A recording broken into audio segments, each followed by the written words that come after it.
Requesting connection. Established. Encrypted. We're live. The show you've been asking for. Advice, technology, and community. Linux first, all others second. This is Ask Noah.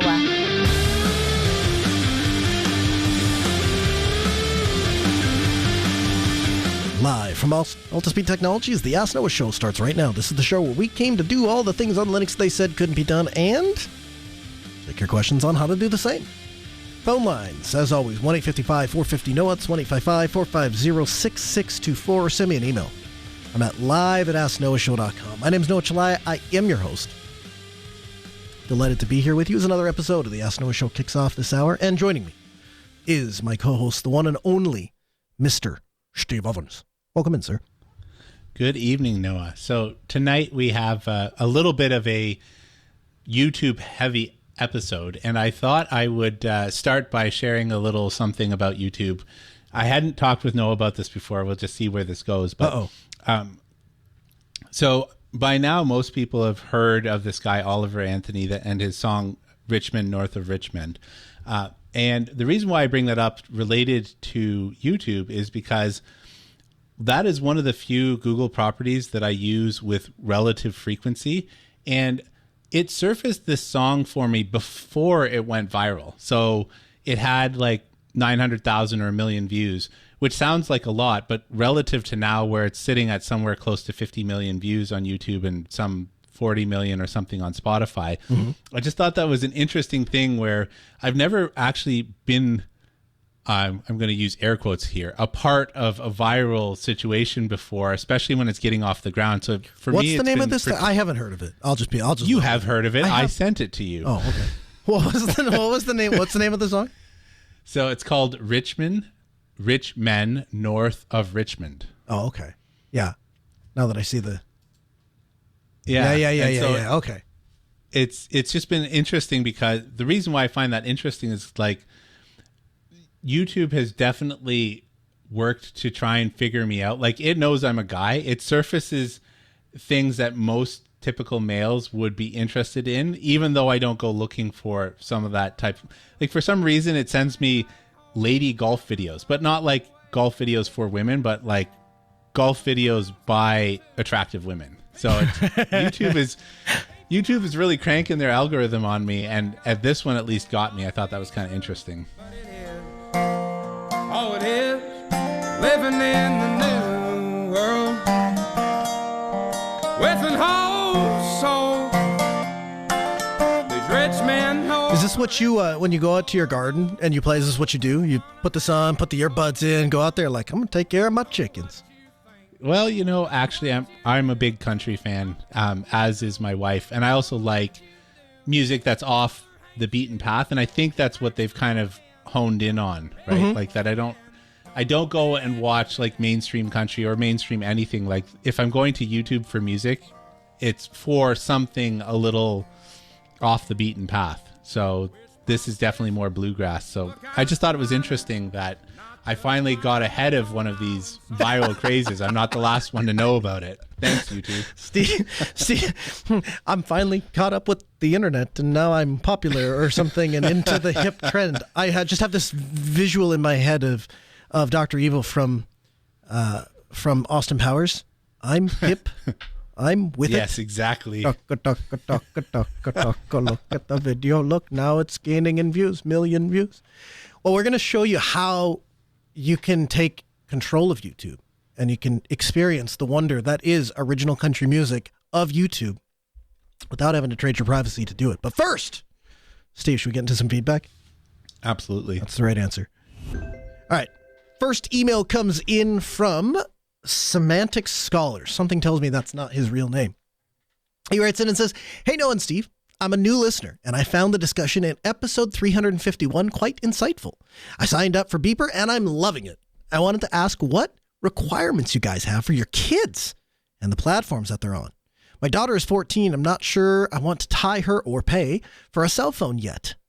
And I'm wondering how you guys address this with your families. My other question is, have you guys ever looked at other chat platforms, things like Rocket Chat, Signal, XMPP, etc.? What do you think of those? And why Beeper over them? Thanks for what you guys do. I'm relatively new, but I'm hooked. the Semantic Scholar. So, Steve, something tells me we're going to have slightly different approaches here, to say the least. Well, how do you deal with your kids and wanting to be on platforms? They don't get to. Okay, that was easy. Just full stop. There is no. So my kids are 11 and 7. So there's some amount there, but we make sure that there's so much else to experience in the world that they don't need to spend all of their time interacting with, quote unquote, their friends online. Like, if you want to get your friends, call them over and have a sleepover. Go over to their house. Like, we're fine with that. And, we've got Steam and plenty of video games, and we've got technology literally seething from our house. So it's not like I'm a Luddite, but we, but you're wanting to be responsible about it, and you want to teach them the life skills to be people rather than just have them slaves addicted to a screen. Yeah, and I'll yield the floor after this comment, because I know that I could. This hits a really sore spot for me. You don't say. But there's a lot of literature out there about how bad screens are for your brain, and I think particularly of a book called Reader Come Home, but that's just one of the many sources of literature out there that talk about the areas of your brain that go dark when you are using a screen, to the point where it atrophies. And without getting on the soapbox, I'll just say there's this idea of deep thinking that happens in the section of your brain that goes dark when you use a screen. And that has prevented a lot of deep analysis for a lot of people, because that section of the brain is atrophying, and it's terrible. And it's not something I'm going to let, no matter how much he hates me for it now, I'm not going to let my 11-year-old throw a hissy fit and force me into giving him lots of screens. So I agree with your general concern, and I do absolutely see, suffice to say, like, especially during the pandemic, I watched, and it literally just crushed my soul to watch these kids. And you could tell that in the morning, mom or dad would come in and they'd hand them an iPad, they'd hand them the tablet, and so they're in their jammies in the bed, and they have like 3 bags of, graham crackers or whatever sitting next to them. And, our kids, they would do this inside of their home, and then they would come and take a break, and mom would get them a snack, and then they go back in. You could watch this, because the whole class is streamed, right? You could watch never once from 7:30 in the morning until the kids left at 3 o'clock. Did an adult ever walk into that room? Occasionally, the kid would wander out, presumably to go use the restroom or something like that, and then crawl back into bed in their jammies, and like no real interaction with people. Other kids are taking a break and they're just kind of sitting there clicking around. It is sad that we've connected our kids and essentially said, hey, the internet can babysit my child for me. So I share your concern from that aspect.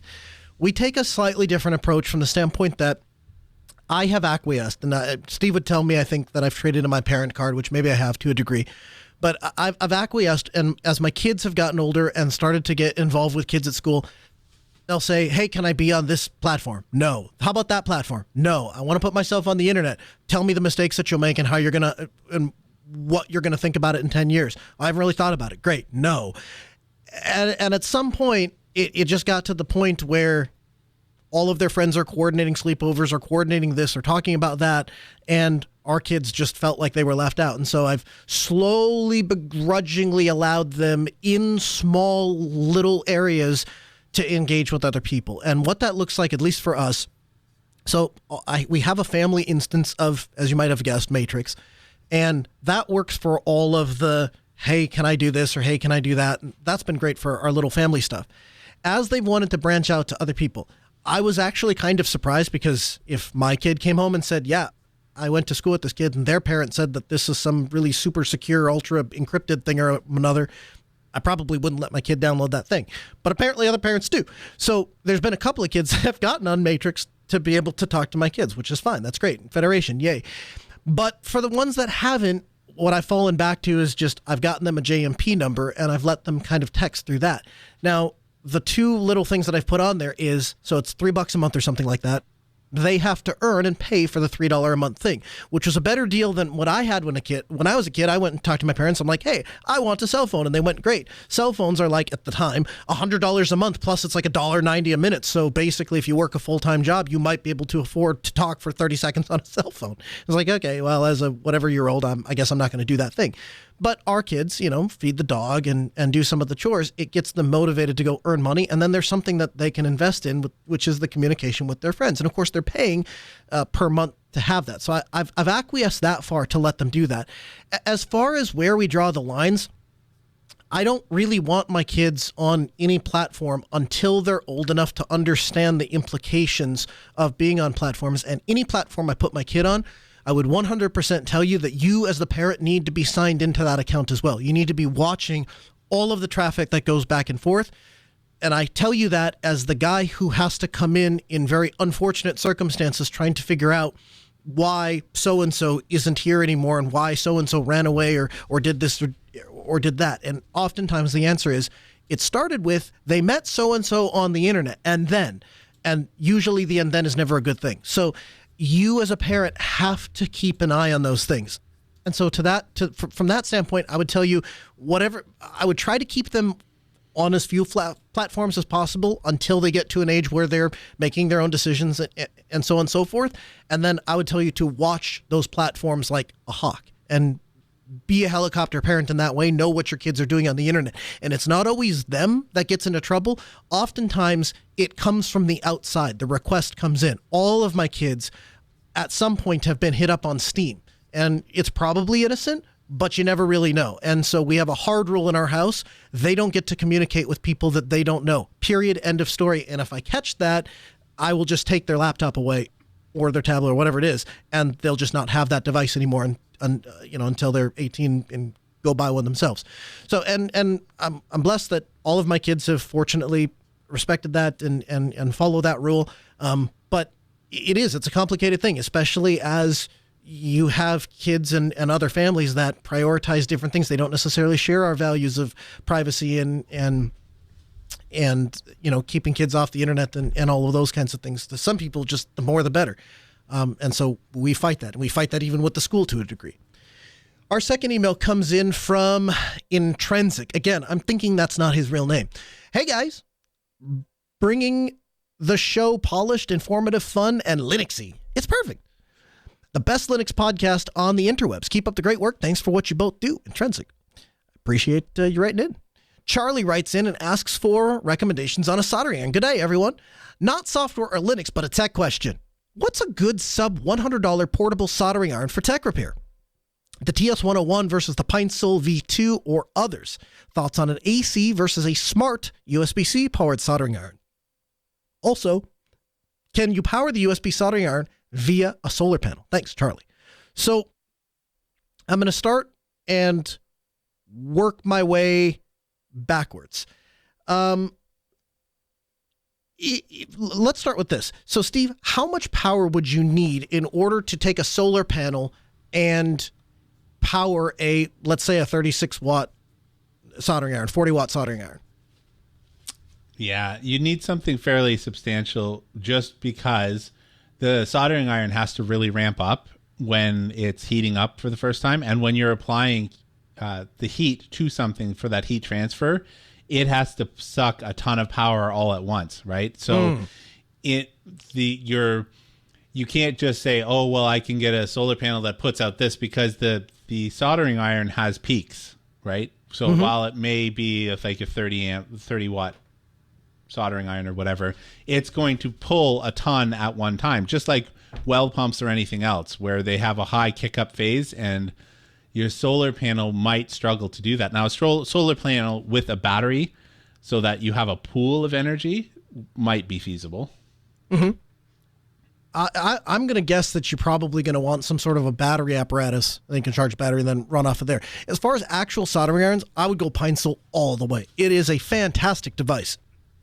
In fact, the only bad thing I have to say about it is it might take you a minute to get it. They're not always... Pine products routinely punch above their weight class. Whatever it is you think you're paying for, I always feel like I get more for my money than I've actually paid out. But it's not something you can do on a dime. It's something that you've got to plan a little bit ahead of time because shipping is sometimes a bit weird. Now, there's another device that you might want to be aware of, and you mentioned the TS, was it 101? Yeah, TS101. So that is the improved version of the TS100. Now, I have the TS100, and it is the guys were giving me a hard time before the show. It is my favorite cheap Chinese piece of junk knockoff of a Pinecil, but it's available on Amazon. And so you can get it ordered to you very quickly. Now, things that I like about, and again, I don't have the 101, I have the 100, but same thing. Thing that I like about the TS100, it runs off of 12 volts, so you can take the little barrel connector and run it into a battery and power it off of that. Adjustable power or temperature settings, which is fantastic. And this is a big one, I have started to judge soldering irons based on how long I can get the tips to run for, because there was a day where Radio Shack and Weller made really good soldering irons and you could buy them and they'd last forever. And then at some point, Radio Shack started making a bunch of cheap Chinese junk, and then they kind of went down the tubes, and Weller, hit or miss these days. So these little micro soldering irons that have selectable temperatures and all the rest of it and little computers built into them, they're really actually fantastic, and they work really, really well. And we do, at Ultispeed, we do a ton of soldering. So every time we do access control, each one of those readers is like 6/8 wire, something like that. And then you've got all of the locking controls. We solder and heat shrink every one of those connections to make sure we get a solid electrical connection. And we do all of that with a TS100. So the TS100, TS101, or the Pinecil, if your Pinecil's actually cheaper than the TS101 and Type-C and does the same job. So I think it's actually a better device, but you just have to be willing and able to wait for it. From the Linux Newswire newsroom, this is the Week in Review with JT. For the week of August 27th, 2023, here's the Linux and open source news. Not only has Linux turned 32 years old, but the Linux 6.5 kernel has been released as well. Bodhi Linux 7.0 is out. Mageia version 9 has been released. QEMU 8.1 is released with a new Pipewire audio backend. GNU Core Utils 9.5 as an experimental Enable Systemd option.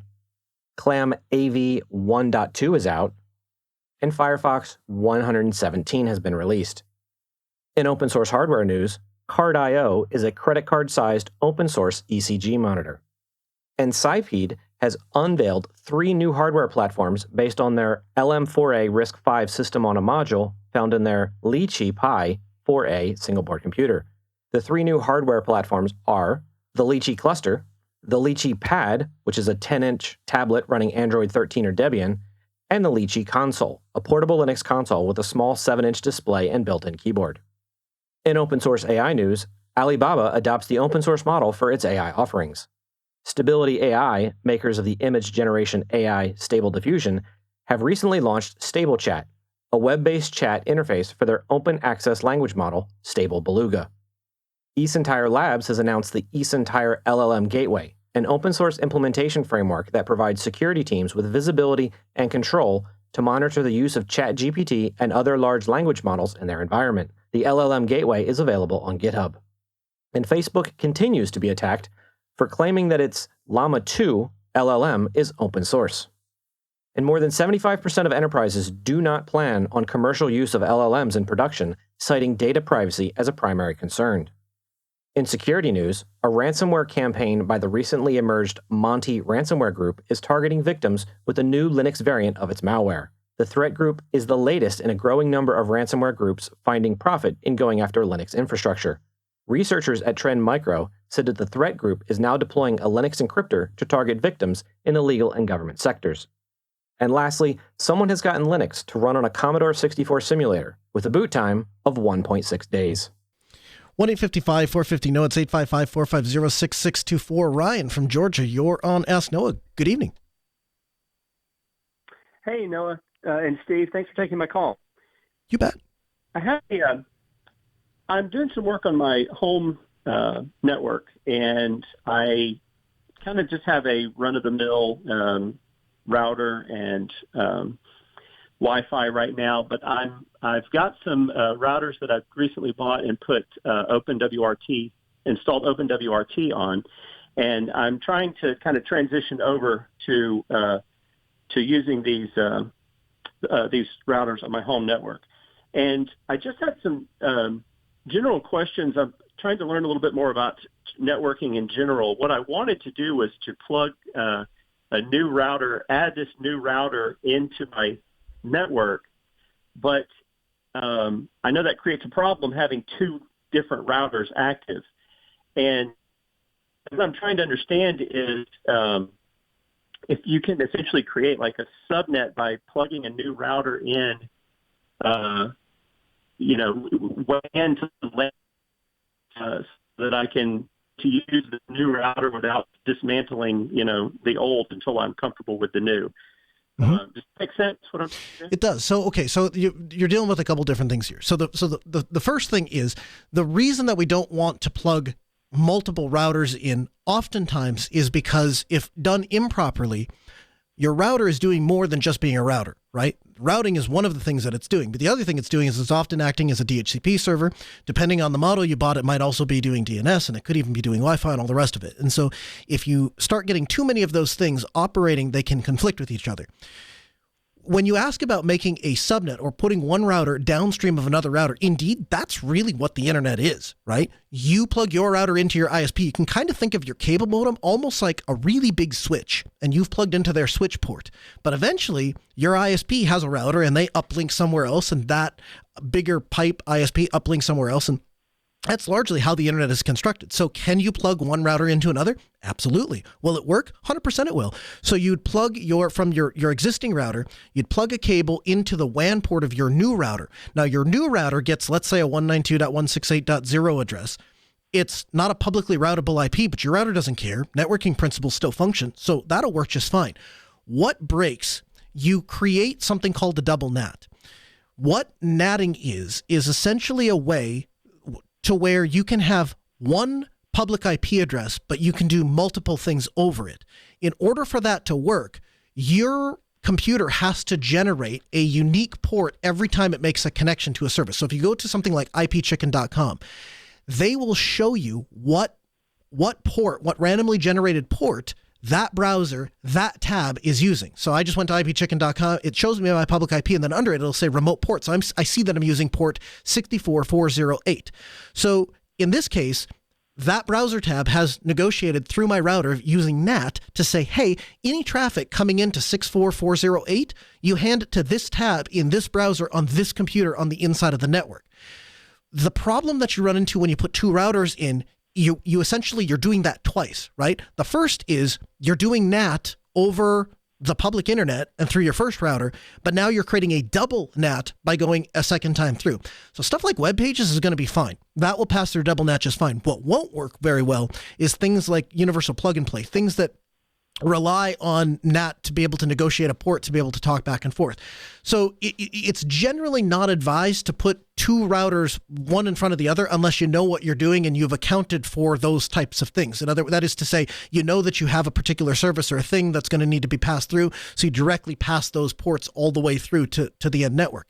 Now, if your goal, and it sounds like what your goal is you're just trying to get started. You're just trying to play with these things and you want to plug it in without tanking your existing setup so you can have like a little bit of a lab, play around, get comfortable, and then maybe at some point you put them all together. What's the final picture look like? Oh, there we go. Can you hear me? I can. Hey, what does the final picture, what are you skating towards? What's the end goal here? Ultimately, I just want to replace the equipment that I have now with the new equipment. So it's just trying to make that transition slowly. And I understand what you're talking about with conceptually with the natting. And so I guess that makes sense to me. So, I mean, I guess, would you just recommend that you kind of have to just rip the Band-Aid off, or I might have missed the last thing you said. But yeah, no, I'm never in favor. So yeah, so the final goal, if the final goal is to replace it, what I would personally do, well, tell me this, what is your IP scheme? What is the first number as a private IP scheme in your house? Is it 192, 10, 172? 192. 192. So here's what I might do. If you're going through the trouble of replacing the router, I might change the IP scheme to start with 10, because that will give you access to all three octets if your network grows in the future.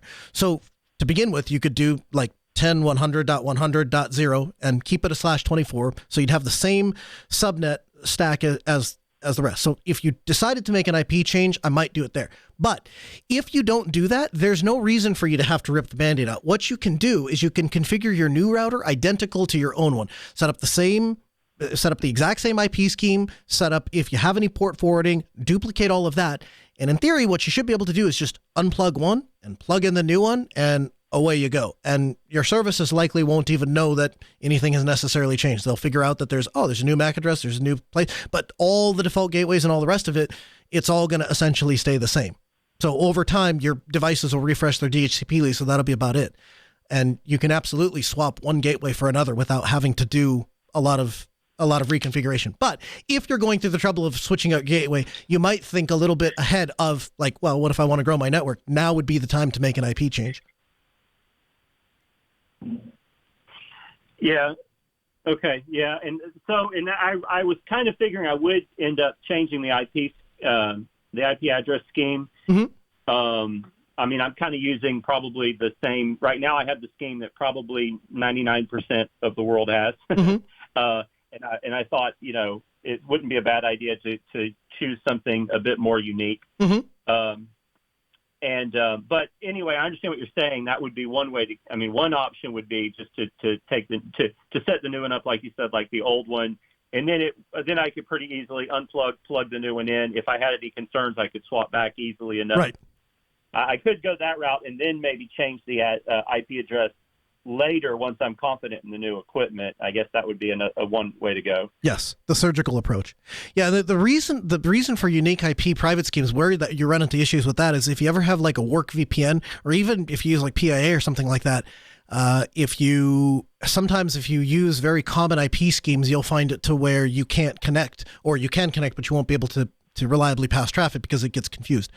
Steve, am I missing anything here? Am I giving good advice to Ryan so far? I think that you and I have just slightly different approaches, right? The architect in me wants to dig more into stuff that is a little bit longer form than probably we have on the radio. I think in general, the idea of double NATing only applies when you are taking the output from the first router and plugging it into the WAN port of the second router, which when a lot of people chain these things together, they're not doing that. Right. And so then double NAT doesn't apply in that case because you still have one main router. So ultimately, the way that I would approach this, if someone came to me to ask like, hey, how would we sit down and do this together? It would be probably not using the WAN port to avoid the double NAT. And then I would have static IPs set against the new router as its route, for example, just as an example, so that mostly everybody else is still on the old equipment, but you have one or two clients like your desktop, which is what I do. I have my desktop and my laptop pointing at any kind of configuration changes that I want to make so that I kind of hopefully QA things before things go bad. You still don't, like I said. So so just to be clear here, so in that scenario, so connecting the LAN ports works, but then you're going to have to, so it's really a two-stage thing. Stage one is light the new router up, disable things like DHCP, and then connect it. Then once you're ready, then you would turn off on one side and turn on to the other. Is that kind of what you're getting at? Yeah, something similar to that. But again, it would depend on what my goals are for having both routers on at the same time. I'm sure that the caller isn't actually able to put a finger on exactly what they're trying to do in order to get comfortable with. I don't know what the goal of burning it in is, so you can kind of get comfortable to a new router. What's the new one you bought? So yes, to move and to get comfortable with the new equipment, but there's a learning aspect too, and I think that Steve was kind of touching on that point. Is really just trying to understand better how things work. So. It's two. I guess that's a parallel goal, right? It's two different goals, but that's part of the whole process too. That's part of the reason why I want to use OpenWRT is to get more into, it's not just an appliance that sits on the shelf and does the job, and I don't know anything about it. But to try to learn more about what's actually going on. So here's maybe a simpler example, and I thought this would tie in, but right now I have my cable modem is a separate device. It's not a router. It's just a cable modem. And then I have a router plugged into that. And then I have my Wi-Fi is separate too. So I've got three, all three of those are separate devices doing separate jobs. Good. The cable modem, obviously, I have my WAN port on my router going. That's connected to my cable modem, and I have the thought that the cable modem. I mean, it has an IP address. It has a web interface, but I don't know how to get to it because it's not on my network, right? And so, what's the brand of the cable modem? Do you happen to know the brand of the cable modem? Process was what's that? Do you happen to know the brand of the cable modem? Aris? It's Aris, yeah. Aris. 192.168.0.1. You'd have to manually set your computer to that IP, but there is an internal IP address that it statically assigns itself, and you can access the web UI. But here's one thing to consider.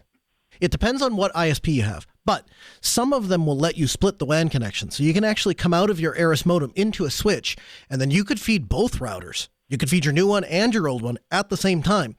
Midco will let you do this. They will let you pull up to 16 IP addresses. And so you can have two modems lit up at the same time on separate it's like shares the modem, but you get two separate public IPs.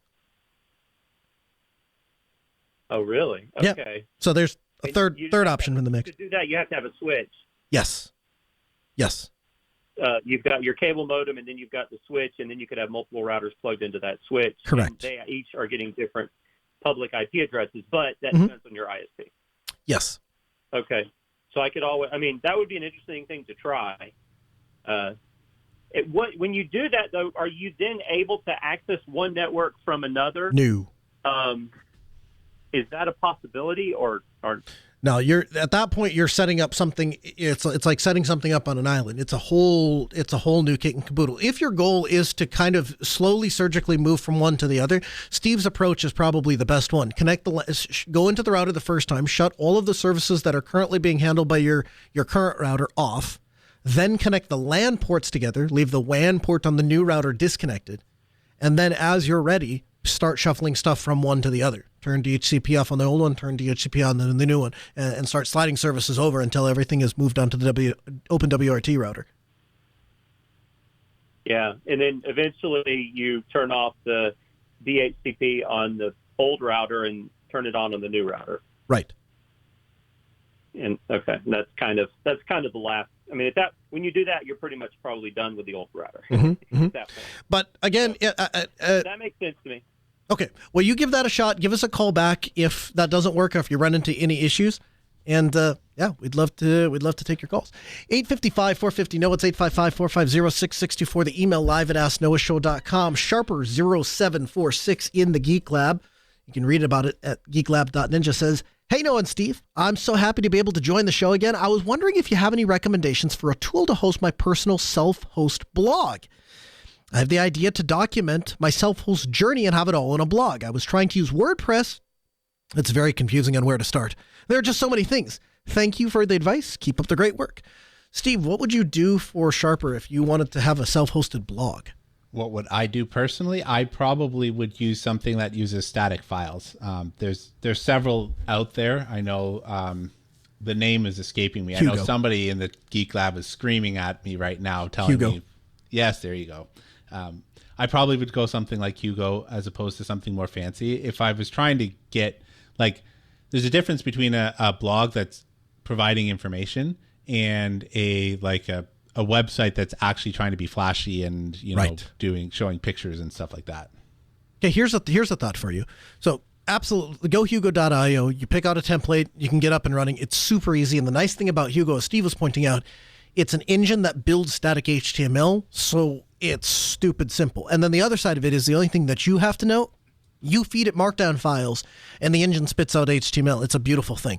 But here's a thought. If I were trying to document my entire journey on something, is a blog appropriate? What about a wiki? What if he did Wiki.js and then just, hey, here's as I'm doing, and I'm just going to pick on something. I'm going to self-host, YouTube. Seems like it'll be appropriate today. Here are all the things I've tried. Here are the ones that work. Here are the ones that didn't. Of the ones that work, here's the ones I liked. Here are all the steps on how I got it set up. And, here's my, my configure something. What would you think of that? that's how I roll, but I also don't publish that, right? So Wiki.js does a really good job of providing you facilities to, post it publicly on the internet, provided that you know how to run such things. So I did kind of tinker around with that. It does have some really good facilities in that fashion, but I also don't like the stuff that I do is from my notes, right? I'm not publishing it online at this point. And then you could split the difference, right? So you could start with Wiki.js, you could flesh everything out, and then as you get things ready to go and you land on whatever template or whatever thing you want to do, well, guess what? Wiki.js is all marked down too, so you could just copy pasta and away you go, Bob's your uncle, you'd be on the internet. YouTube has become a function of our lives. It is important. It's an important source of information. It's an important resource to be able to learn how to fix things around the house, and it can be a great source of entertainment for your kids. The downside is privacy nightmare, right? The other side is it, at the end of the day, is beholden to a large corporation. And so what the alphabet decides, the alphabet does, and you follow along. Wouldn't it be nice if you could self-host your own YouTube? But wait, you'd still be missing the content. So Steve has been playing with an open source project that's been around for a couple of years, and it just found a new home in the Oven household. Steve, tell me about Tube Archivist. So I heard about Tube Archivist on some other podcasts, and I forgot about it because it wasn't relevant to my life. And then this past week, we're trying to strike that balance between allowing the kids to consume content, but without going crazy, because we've tried that in the past and we found that, preteen kids, not so trustable. So we found them into all kinds of things. And so anyways, in a mad dash, I finally did find the podcast after I had like a dozen tabs open, like which podcast and which month was it that I was listening to this. And so what I like about Tube Archivist, I have always archived things that I pay for, like Udemy and stuff like that, as a way to keep that offline and take it wherever I go. And I was looking for, how do I do something like this for my kids? Previously, I have just taken the raw files and put them on Plex.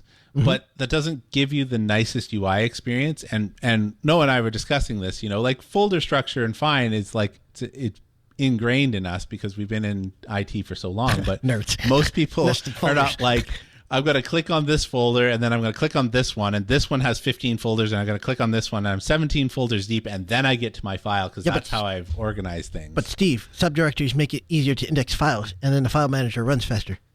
Yes, exactly. But that's just not how people's brains work. And so Kodi or Plex didn't really strike a chord in that way. And so it was okay, but it never got any traction because they have free access to our local kids Plex. But it never really got any traction because it was just a big enough barrier they wouldn't go. So I started poking around for this, and Tube Archivist, basically what it allows you to do, it's meant to back up your own YouTube channel. That's the primary. I don't know what jurisdiction the listeners are in, or what kind of legality there is for downloading an entire channel that is not yours. So the disclaimer here is it's meant to back up your own channel. But the idea here is it can pull down videos and build a download playlist. And what I like about this is that it gives you a nice friendly way to do that. So like in YouTube DLP or YouTube DL or any of those other programs, you can feed it a channel and it'll just go pull down all the videos. You can also feed it like a supplementary file, like skip these or whatever, but that's a lot of work because you have to go and build those files yourself and know what to skip. In this case, there's an educational channel where some of the stuff is not appropriate for preteen, is what I think. So I pointed it at the channel, and as it builds the download list, you can just say, ignore this one, which made it very interactive and easy for me to curate which files were going to end up on the server. On top of that, what I really liked about this is it gives you a nice web UI. I think the web UI is done really well. Congrats to the developers. But it shows you stats from YouTube if you're into that sort of stuff, like how many views it had at the time that you scraped the video and how many thumbs up, and you can turn on the thumbs down. and all of that sort of stuff. But you can also do things like you can actually go get the comments if you really wanted to. And so it really is the ability to go and download an entire channel and kind of back it up offline. It gives you a nice web UI. And as much as I loathe this, I use the Docker Compose because I couldn't find an easy way for the instructions to stand this up, because it's got Redis and Elasticsearch and then its own tube archiver to handle this all. So it's running in Podman Compose, but it's still running in a Compose file, which I don't know why viscerally against. The container says the container guy. So in this case, Steve, we've swapped roles. Usually I'm the guy going, look, Steve, something's on the internet. Isn't it new and fancy and shiny? And isn't it great? And you're the guy going, listen, VI works and a terminal works and a text editor works and an NFS share. And why do you need more than that? It'll work just fine. So we're kind of playing each other's roles. But what's interesting to me is I tried to get rid of YouTube in my house. So first of all, talk about funny networking questions. Trying to disconnect YouTube from a household is a very difficult networking thing to do. If you do the typical DNS trickery that we network people do to try to stop YouTube from coming into your house, a bunch of stuff you never would have thought breaks, because YouTube is just intertwined and intertangled with stuff like you wouldn't believe. So it's not actually as easy as you think. But I tried because I was unhappy with the directions I saw my kids going and my family going, just getting sucked into YouTube. And I thought, we're going to live without it for 90 days and see how that goes. And didn't go well, Steve. And I was almost a mutiny, and I had to acquiesce. And so I gave in and said, okay, YouTube is back. But one of the things that has bit all of my kids enough times that I think I have an in here is they go to look at a video, or they go to watch a video, or they sometimes get, really into a channel. And then for whatever reason, that content is no longer available. The user takes it down, or they can't remember what person they were following, or whatever it is.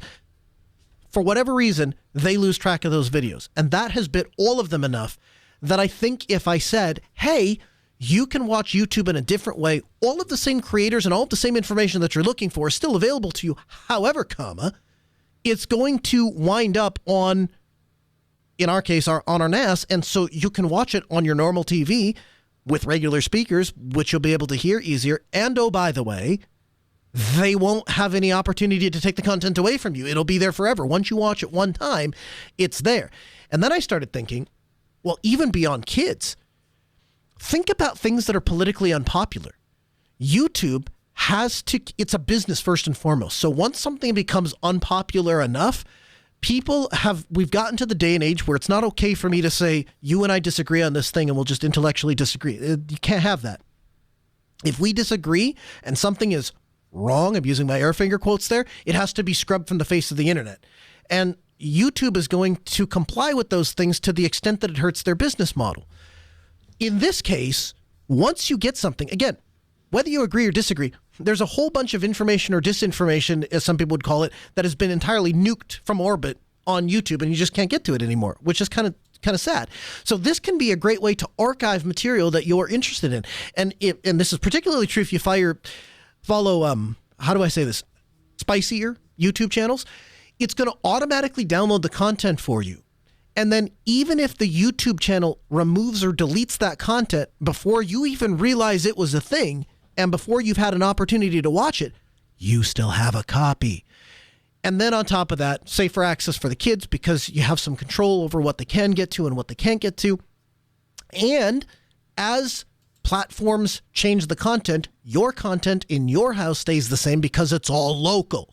So I think there's a tremendous privacy aspect to it from the standpoint that Google is going to start sucking analytics from one gigantic pot instead of individual users. Secondly, I understand that there's some documentation as to how to directly connect this through a VPN. So you could maybe even obfuscate that a little bit more.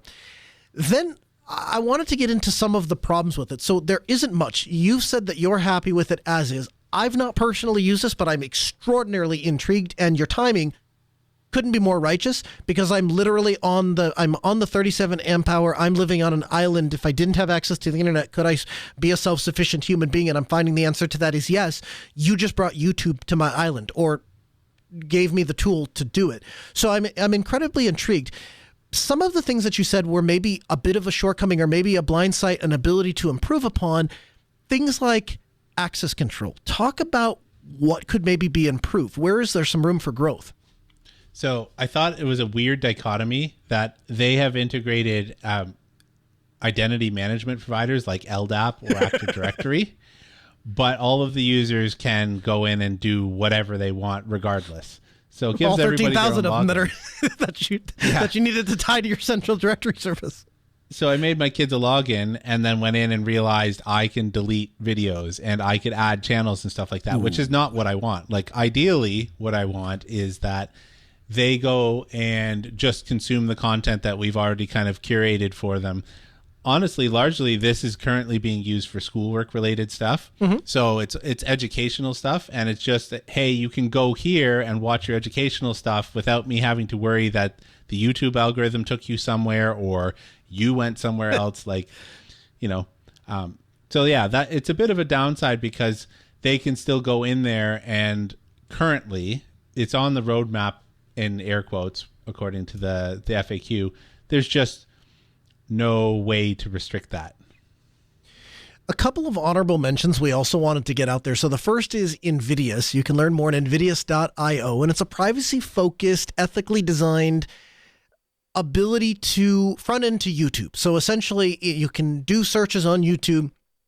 It won't do ads. It supports a developer API and will allow you to go grab some videos. So not going to be as featureful probably as the Archivist, but it is a really great tool nonetheless. There's also Archivy, which you can learn more about, archivy.github.io. And of course, we'll have all the links for you in the show notes at podcast.asknoahshow.com.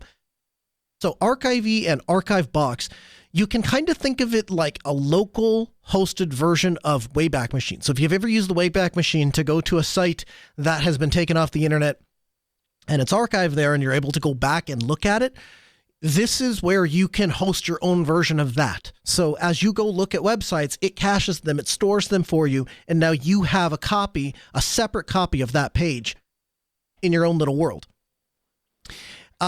And then there's Sirex. So you can learn more at sirex.github.io, but Sirex is a self-hosted meta search engine. And so you can think of it kind of like the power of Google without the privacy invasiveness of Google. So Sirex will run on, like, let's say a DigitalOcean droplet. And you visit the DigitalOcean droplet and it presents a search page. But when you when you provide your search terms, it's actually querying Google, then it delivers those results back in your Sirex instance. And then of course, when you're clicking on it, you're getting a tracking ID from Sirex is generating that for you, not your local machine. Because as far as Google's concerned, Sirex is the client, not you. And of course, the more people that use your Sirex instance, the harder it is to track what user did what. And they have public instances, self-hostable, so that's kind of the idea, kind of the theme of the episode if you haven't picked that up. But they have public instances available as well. So I guess, how far do you take this, Steve? Is this something that you look at and you say, man, if I could self-host YouTube, I could see my family getting disconnected from the internet for a period of time? Has that resonated at all? Or is it they like the internet, they see it as all one ubiquitous thing, either I'm connected or I'm not connected, and this is just a way to exert a little bit more control over what content doesn't come into your house?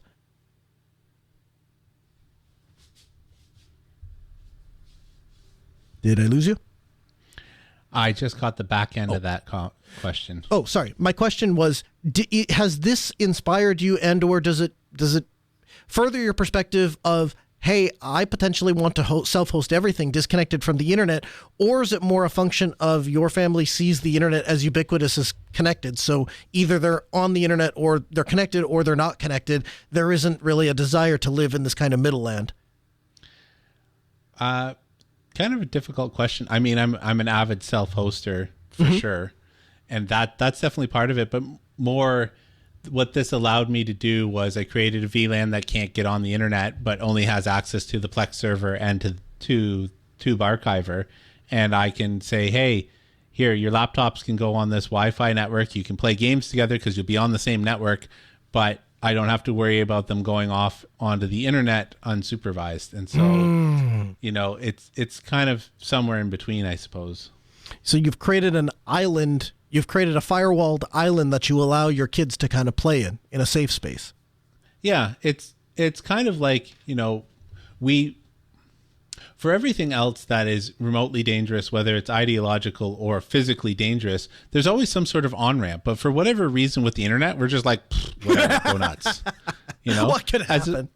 As opposed to some sort of training ground. And so we're trying to take the approach of like, the internet's not bad, but you know, I wouldn't put my 11-year-old behind a car and say, yes, go drive down the highway. 100%. No, this is what's so appealing to me. I think this is a fantastic approach. I really do. And the other thing is, it's interesting to me and it's exciting to me that these tools become available to people, that you can listen to this episode and then you can go download this thing and then you can go spin this up. I mean, 10 years ago, 15 years ago, if I had have told you, like, yeah, I want to mirror part of the internet on a server in my house, I'd been like, oh man, you better have a big budget, because you want to build the internet. And now it's like, okay, it's like one playbook away. Yeah. In this case, it's just a compose file, and you have to do a little bit of reading. Like, you can't just grab their compose file if you want to do anything outside of their default, but it's not bad.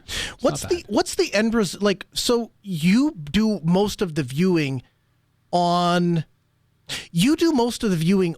the web browser through their interface. Is there a front end to other things if you wanted to put it like on a TV or something like that? Not that I'm aware of, because it's just, as far as I know, it's just a, I believe it's a Node app. I could be mistaken, but I believe it's just a Node.js app running on port 8000. I don't have, like, again, the timing of this is extraordinarily rich, right? If it had come like a year before, I probably wouldn't care. And a few years from now, I'd have my own thing. Where I think I'm going to have to tweak this a little bit to get it to fit my specific use cases. This is where our approach differs a little bit. I very rarely want every video from any particular channel. I often pick and choose, right? So there'll be a couple of videos here and a couple of videos there. It's very rare that I'm like, yeah, every video that's ever here. And as you correctly pointed out, when you do those things, in lack of tools, things like, you know, the archive, Tube Archivist, if you don't have those tools, then the videos all become out of order, and it becomes very difficult to track what came from what playlist and what order to watch what in. But what I do have is a desire to take content from YouTube, particularly when there's documentaries or other things that are posted there, and I like organizing them myself, because to a degree, TV shows are going to get scraped, movies will get scraped, and I expect those things to kind of work like a traditional media thing. But then the rest of it, the stuff that I'm interested in, is way too niche for it to be scraped by anything. And I just accepted that long ago. So I just have an other media folder that is divided into topics. And it, you know, there's nuclear disasters, and there's COVID, and there's war, and there's all manner of things that are in there. And I kind of nest them. And where Tube Archiver comes to me is, Tube Archives, excuse me, the ability to map the download locations to this gigantic folder, and I have one for incoming media, just have it dump all of the files there. I would be able to go in and automate the process of downloading, and then I can organize them how I always have been. So it seems powerful. It is. For your use case, the restriction is that you can't change the file names. So like if you do YouTube DLP, you can actually go in and do that. But because they are providing like a curated experience that's being stored in Elasticsearch ultimately, they currently do not allow you to tinker around with the file names. That's fair. But as long as I can make where it's downloading the files accessible, I can get them, because my goal would be to get them onto a TV, right? If I already have a TV and I've got a little player that can play them, my goal would be I want to watch it on my 50-inch display, not on my 13-inch laptop. Yeah.